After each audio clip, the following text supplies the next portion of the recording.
ons net bewus van die groot genade, van die krag en die heerlikheid van die skepping, Here.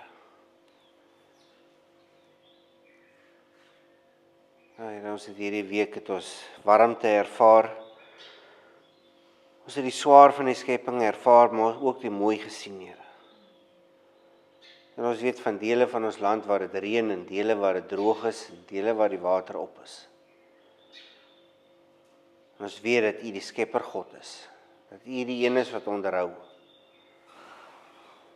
Ons kom vanoggend na U toe in die naam van die Seun, die Here Jesus Christus, en ons gee aan U alle eer en mag en heerlikheid. Here, ons wil vanoggend kom bid vir die dele in ons land wat droog is, waar die water besig is om op te raak, waar mense moedeloos raak, maar ons kom bid vir fisiese en geestelike droogte, Vader. Ons kom bid sodat soos U reën bring, U ook die Heilige Gees stuur. Soos die reën die grond nat maak en nuwe plante groei voortbring, die Heilige Gees ook sal kom nat maak en nuwe lewe voortbring, vrede bring. Here, dankie dat ons kan uitsien na 'n week wat deur U gemaak is. Ons kan weet dat U beskerming op ons is, dat U liefde in ons is, en dat U waarheid ons omring. Dankie, Here, dat ons kan veilig wees by U. Dat U ons troue God is. Dat U ons beskerming is. En Vader, ons kom dra ons vallei aan U op vanoggend, waar mense op verskillende plekke by mekaar kom om U woord te hoor. Ons kom dra so elke plek aan U op as 'n plek van waarheid, as 'n plek waar uit U woord uitgepraat word, as 'n plek waar U woord opgelig word en U die senter is, die middelpunt is van elke gesprek, van elke byeenkoms. Dankie, Here, vir die goedheid en die krag en die liefde. Dankie, Here, dat U ons God is, dat ons op U kan vertrou.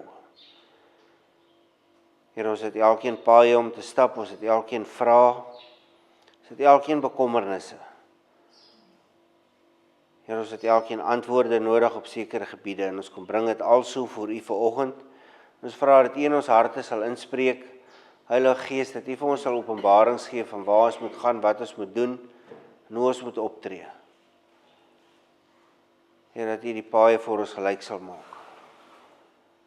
Dat U ons sal lei en dat U ons sal rig. Dankie, Here, vir die goedheid en die guns in ons lewens. Ek vra dat U woord vanoggend sal seën,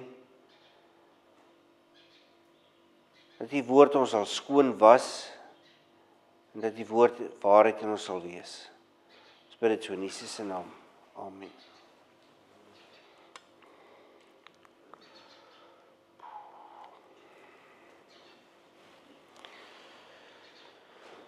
Jesus kom in die tempel in en hy sien 'n bekende gesig. Die handelaars het die tempelplein oorgeneem. Dit is 'n geroermoer van die bedrywighede. Die skape bler, die duwe koer en die geld klingel op die tafels.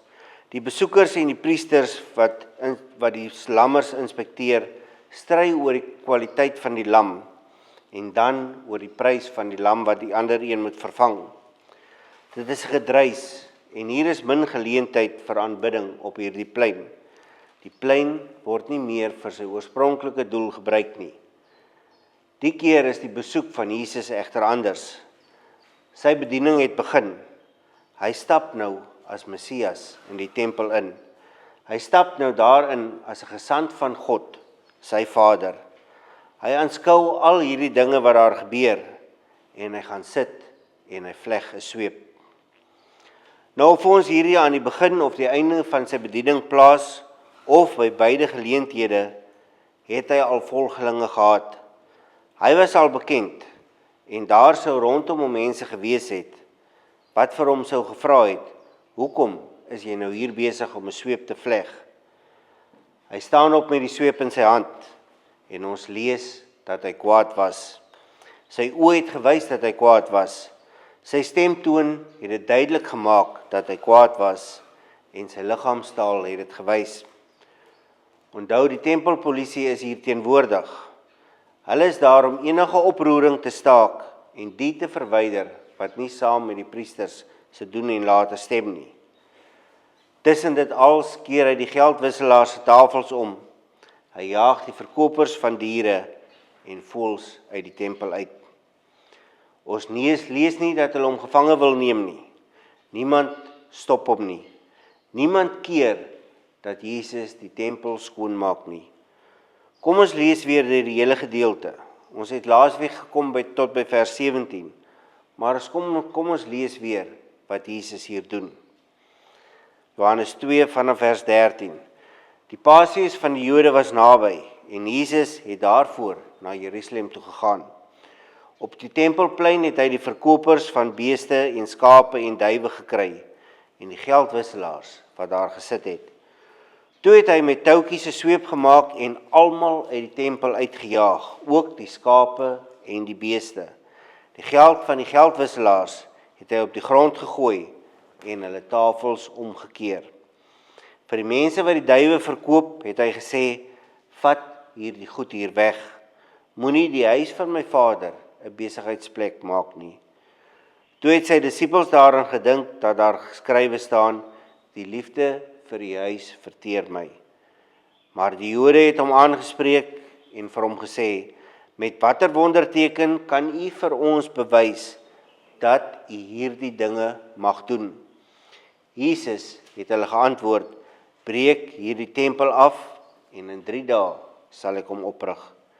Die Jode sê toe, 46 jaar lank is daar aan hierdie tempel gebou en u sal hom in 3 dae oprig. Met hierdie tempel het hy egter sy liggaam bedoel. Later, nadat hy die dood opgewek is, het sy disippels daaraan gedink dat hy dit gesê het en hulle het die skrif en die woorde van Jesus geglo. Terwyl Jesus vir die viering van die Paasfees in Jerusalem was, het daar baie mense tot geloof in hom gekom, toe hulle die wonderteken sien wat hy gedoen het.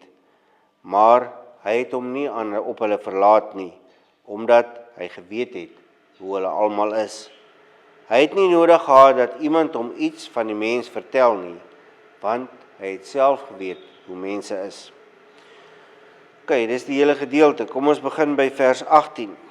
Maar die Jode het hom aangespreek en vir hom gesê, met watter wonderteken kan u vir ons bewys dat u hierdie dinge mag doen? Niemand neem vir Jesus gevange nie. Niemand sê vir hom, jy mag nie doen wat jy nou besig is om te doen nie. Hulle het goed geweet dat wat hulle besig was om te doen nie reg was nie. Hulle is egter deur die jare toegelaat om dit te doen, terwyl hulle altyd bewus was daarvan dat dit nie reg is nie. Hierdie leiers ken die geskrifte. Hulle was al te goed bewus dat die Messias gaan kom en wat hy gaan doen, en dus was hulle te wagte dat dit wat Jesus nou gedoen het gaan gebeur. Hulle wil egter weet met watter autoriteit hy dit doen. Het hy die autoriteit om hulle geldmaakplanne te stop? Nou wanneer Johannes na die Jode verwys hy omtrent altyd na die leiers van die volk en nie die gewone mense nie. Hierdie leiers het skande oor God gebring deur die tempel in 'n handelshuis te verander. Jesus het in vers 11 van die hoofstuk reeds 'n wonderteken gedoen deur water in wyn te verander. Hulle wil nou weet waar hy die autoriteit kry om te doen dit wat hy doen. Hulle verwagting is dat die Messias wel homself sou wil bekend maak en dat die Messias vir hulle 'n teken sal gee. Ons lees hierdie gedeelte en ek dink nie ons besef regtig die grootheid van wat Jesus daar gedoen het nie. Kom ons kyk nou hoe Jesus hulle antwoord. Jesus het hulle geantwoord, breek hierdie tempel af en in 3 dae sal ek hom oprig. Jesus weet hierdie leiers gaan hierdie stelling letterlik opneem. Hy weet ook dit gaan 'n ewige reaksie ontlok. Hy sê basies vir hulle, dit wat julle my nou sien doen het, is niks teen dit wat ek aan die tempel kan doen nie. Om die tempel te vernietig sou tot 'n doodsvonnis vir die onder die Joodse wet, maar ook onder die Romeinse wet lei. Hulle het dit dan ook so in sy verhoor gebruik. In Markus 14 vers 58 lees ons Ons het hom oorsê, ek sal hierdie tempel wat deur mense gemaak is vernietig en binne 3 dae 'n ander een bou wat nie deur mense gemaak is nie. Hy het so bietjie sy woorde verdraai, maar dit wat hy daar gesê het, gebruik hulle in sy verhoor. Jesus het dit egter as 'n metafoor bedoel, sy liggaam, die tempel wat aan die kruis vernietig sal word. In die Ou Testament is 3 dae die simbool van herstel van Israel. Ons lees in Josia 6 vers 2. Hy sal ons na 2 dae 'n nuwe lewe laat begin. Hy sal ons op die 3de dag weer krag gee, sodat ons in sy teenwoordigheid kan leef. Dit is dan die simbool van die opstanding van Jesus. Hierdie leiers gaan dan ook vir Jesus op die kruis sit en 3 dae later gaan die Vader hom uit die dood opwek. Jesus gee dus hier vir hulle profesie, 'n ver groter teken as waarvoor hulle gevra het, maar hulle verstaan dit nie en hulle sien dit as 'n waarskuwing.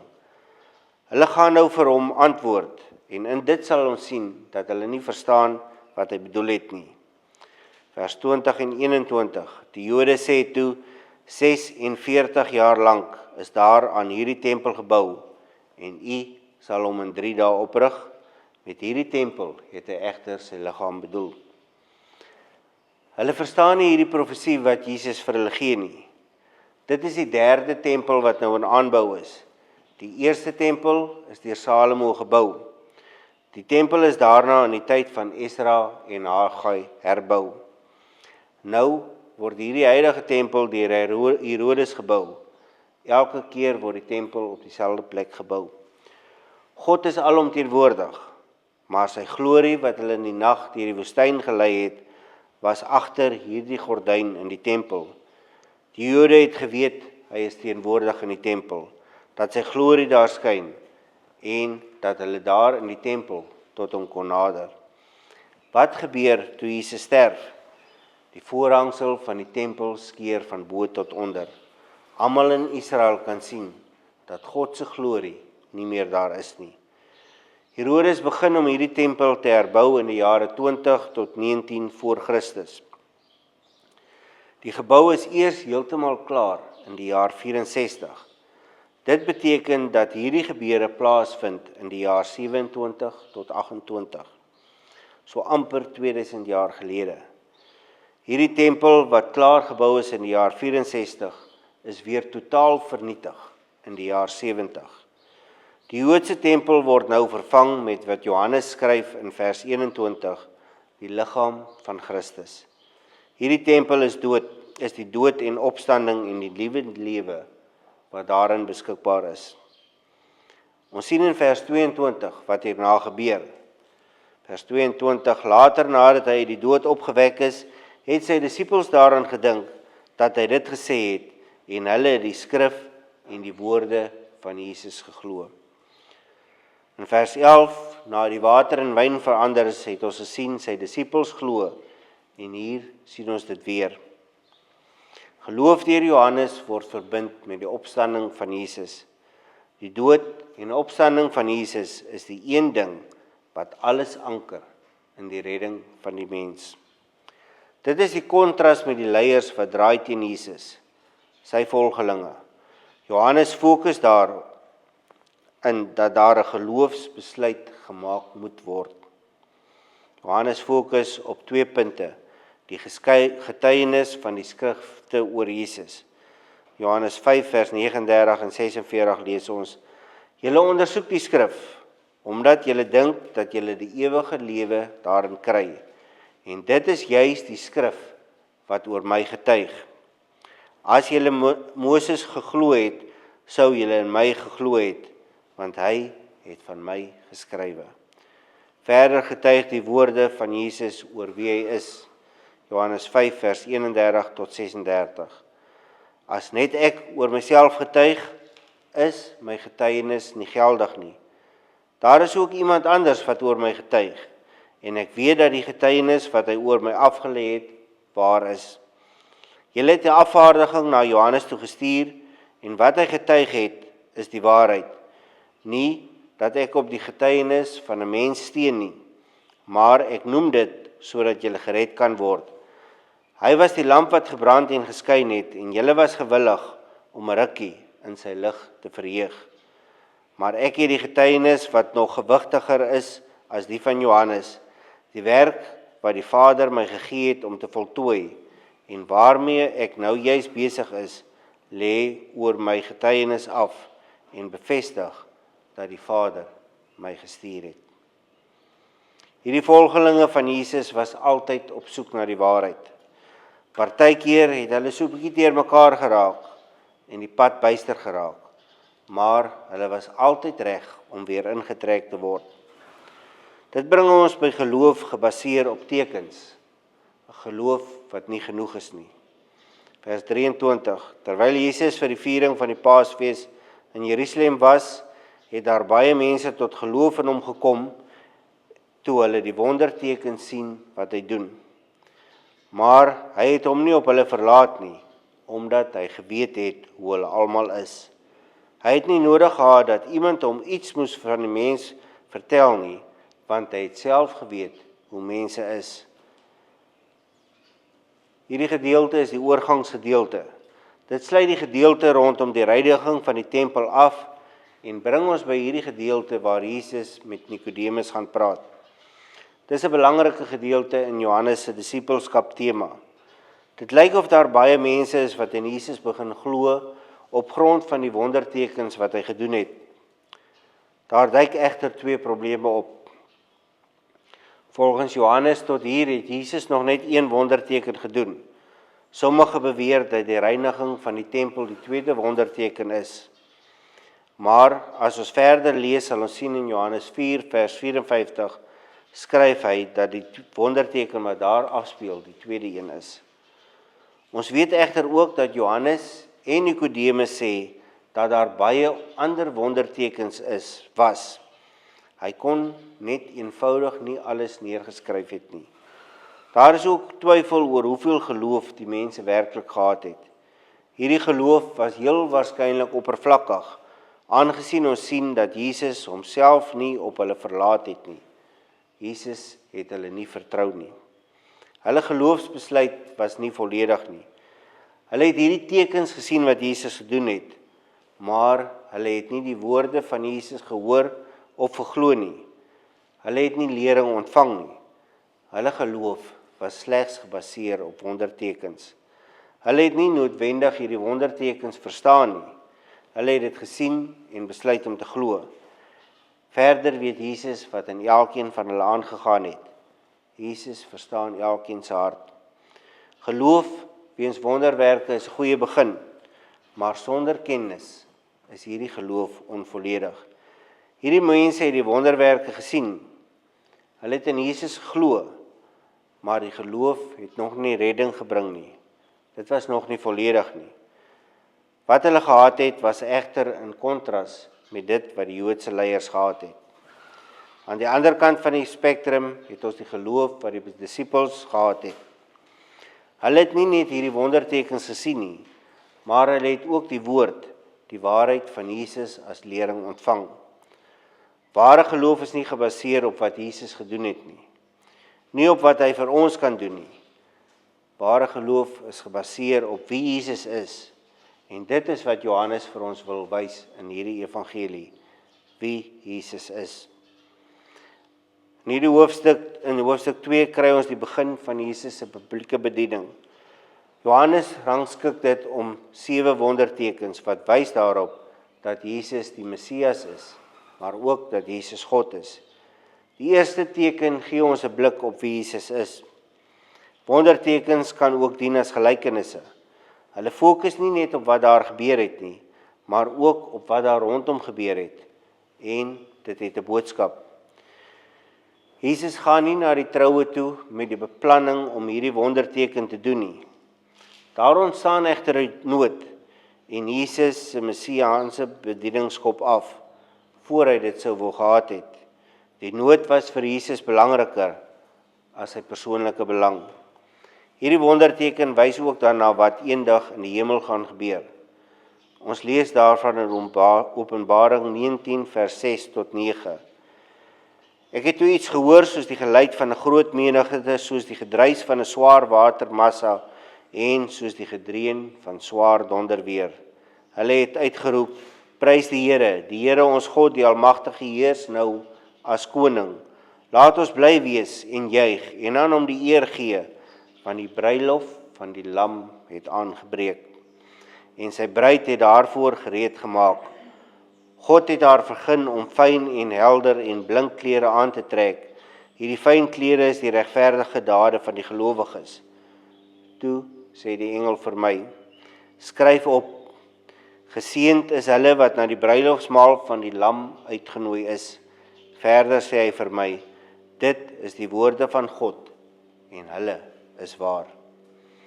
Daarna begin Jesus met sy messiaanse werk. Hy reinig die tempel, net soos hy moet inkom in elkeen van ons en ons liggame reinig. Jesus sien wat nie reg is nie, en hy kom en hy bring regstelling. Is dit wat die kerk van Christus vandag nog doen, om regstelling te bring waar dinge nie reg is nie? Ons kry dan die wat se geloof nog nie volledig is nie. Die wat gesien het hulle geloof daarop bou, maar wat nog nie gehoor het nie. Ons bou ons geloof op die kennis van wie Jesus is. Dit beteken dat evangelisasie nie net buite die kerk, nie net in ander lande nie, maar ook binne in die kerk gedoen moet word. Dit alles bring ons aan die einde van hoofstuk 2. Hierdie hoofstuk het 2 hoofafdelings: die bruilof en die reiniging van die tempel. Nou ons kan dit lees en terugsit en dit beskou as iets wat Jesus lank gelede gedoen het. Of ons kan daaroor dink en wonder wat dit vandag vir ons beteken. Partykeer kom ons op plekke en ons is reg om te ontspan. 'n Paar besige dae agter die rug gehad. Dinge het in plek geval. Maar voor ons aanbeweeg, wil ons net 'n blaaskans vat. Dan gebeur daar iets. Daar is 'n nood. Ons wil nie betrokke raak nie. Dit is nie ons plek of ons tyd om betrokke te raak nie. Dit is nie hoekom ons daarin gegaan het nie. Dit is wanneer ons aan Jesus se voorbeeld moet dink. Jesus gryp in. Dit is nie 'n lewensgevaarlike probleem nie. Jesus kom egter in met sy volle mag en krag en hy verander dinge. Hoekom? Omdat sy ma hom gevra het om in te gryp. Wat staan ons te doen wanneer ons in hierdie situasie kom? Ons praat met Jesus. Jesus, hier is nou hierdie dinge aan die gang hier rondom ons. Ek self kan dit nie regstel nie, maar ek weet u kan dit regstel. En ek vra vir u om in te gryp en om regstelling in hierdie situasie te bring. Ons moet wakker wees vir hierdie geleenthede om Jesus se naam maksimaal te verheerlik. By die tempel het ons 'n heel ander scenario. Sy Vader, ons Vader se naam en sy waarheid word oneer aangedoen. Dit wat daar gebeur is nie in lyn met die woord van God nie. Hy gaan sit en hy vleg 'n sweep, neem tyd om te dink en tree beslissend op. Wat gaan om ons aan? Wat gebeur in ons dorp, in ons vallei, in ons land, wat God se naam oneer aandoen? En wat doen ons daaromtrent? Staan ons op vir dit wat reg is, of staar ons na die vloer en hoop niemand sien ons raak nie? Die tyd het aangebreek om op te staan vir God se naam. Ons het die kennis. Ons hou daarvan om oor ons kennis te praat. Wat gaan ons doen met hierdie kennis? Nie daardie een of iemand anders of 'n ander se bediening nie. Wat staan my en jou as kinders van God te doen? Mag God ons seën met onderskeiding om te weet wanneer ons wat moet doen. Amen.